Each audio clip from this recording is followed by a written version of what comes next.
help me understand, how should these home service marketers think about their competition, and how should that play a role in their strategy? It's a tough one for the home services industry. Normally, I would shy people away from bidding on their competitors' keywords, for instance, or their company name. But in this instance, it's not a bad idea because, like certain roofing companies, certain remodeling companies, they run ads, they have a bigger name brand. So you can tap into that, for instance.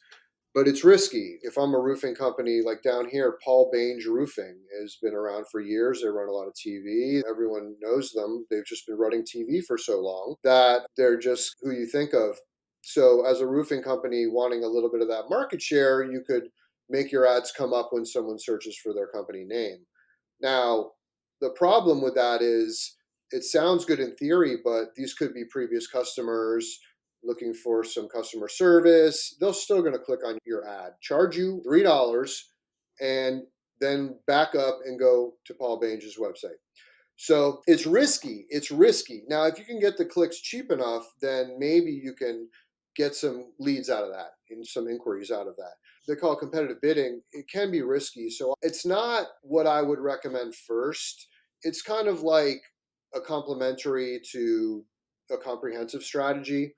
Okay, we're maxed out under people looking for roof repair in the area or a new roof in the area. Once we're maxing out all of that search, which the thing about search is you can never be buying all your keywords. There's more search volume than most companies could ever spend on a daily basis. So that shouldn't ever be an issue. But if you did want to mix in some competitive company name bidding, you could do that just as long as you can control the cost per click, keep it under $1. But what you would do is you could put a page up on the site, us versus them. That's a common tactic that companies use when they do that competitive keyword bidding thing. But there isn't a lot you can do outside of that. I believe in studying the competitors and taking their best ideas and making it your own, but a better version of that. So you got to look around at all their websites and say, oh, look how they're doing their reviews. Look, they're putting it up here. Oh, look, they have this over here.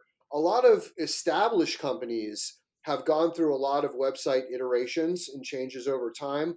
So a lot of times where they are now is 10 years or 20 years in the making, and they've added all the things to the website that you need now, but you just didn't realize it. Emulation is the sincerest form of flattery, taking their good ideas and just putting it on your own website, but making it a little bit better. I love that so much. You just struck a chord with me because it's something that we talk about a lot, which is find something that your competitors are doing. Maybe it's a piece of content, right? And it's Yeah. helpful. How can we take this content and just take it to the next level? Maybe we embed video, maybe we Right. summarize things more concisely. So in the marketplace of helpful content, ours rises to the top. I love that. Anything else you would do as far as watching your competitors and incorporating that into your No, I strategy? mean, you always need to be looking at their messaging, looking at what angle they're taking, seeing if it's a good one, seeing if you can emulate it, where they're running ads.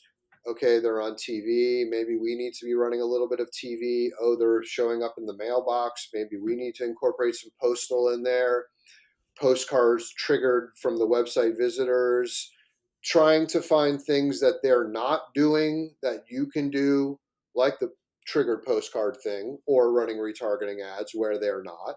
You can just be doing things that they're not, that are smart ideas. You're never going to overpower their branding.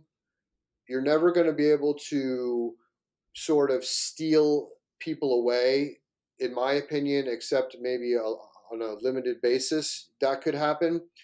But you can surely have more impressive content on the website, more reviews, more ads following them around, better ads following them people around, better email follow-ups, better email blasts, just doing everything at a higher level than the competition from what you can deduce from what they're doing. You can't always know what all they're doing.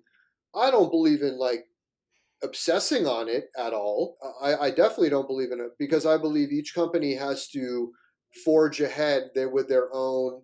Like, for instance, bringing on a service like yours, that's a smart idea that can lead to more customers from the customers they're already getting and they're already paying for. So perhaps their competitors aren't doing that. That's a great idea. Do things your competitors aren't that are good ideas. That's a way to make progress and try to catch up, gain that market share. Well, you said a lot of good things there that I love as far as, hey, consider being on some of the same branded search terms that maybe they are. Consider that, understand its risks, and maybe create a nice landing experience where it's us versus them. I think that's a really good specific insight. But then look for things that they're doing, look at doing them better, and then look for gaps where there's some opportunity there. I think that's some really practical insight. You have been really generous with your time.